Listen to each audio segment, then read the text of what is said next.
तर मित्रांनो, तुम्हा सर्वांचं स्वागत आहे माझ्या मिनी ब्लॉगमध्ये. तर मित्रांनो, तुम्ही विचार करत असतात की मी कुठे निघालो एवढं रेडी होऊन. तर मित्रांनो, शेवटपर्यंत व्हिडिओ पहा, तुम्हाला नक्कीच कळेल. तर मित्रांनो, मी निघाला आहे आज आई तुळजाभवानीच्या दर्शनासाठी. तर मित्रांनो, बघूया पुढे काय घडतं माझ्या संग. तर मित्रांनो, आत्ता ह्या विषयावरती मी मग काय निघालो बरं का आणखीन पुढे. मित्रांनो, खूपच छान आपल्या यात्रेकरांसाठी अन्नक्षेत्र तर भरपूर होते. तर मित्रांनो, बघू शकता की अन्नक्षेत्राला थांबून चहा वगैरे पिला मस्तपैकी मग काय नाश्ता वगैरे केला आणि आणखीन पुढे निघायला चालू झाला.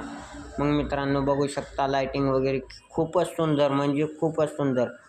मित्रांनो, बघू शकता की तुम्हाला पण केव्हा जायचं असलं तर रात्रीच्याच निघावे, का बरं की भरपूर म्हणजे भरपूर लाईटिंग वगैरे पाहायला भेटणार आहेत. म्हणजेच हे बघू शकता की डेकोरेशन वगैरे खूपच सुंदर. लाईक करा, फॉलो करा, शेअर करा मित्रांनो. आता पुढल्या ब्लॉगमध्ये तुमचं स्वागत.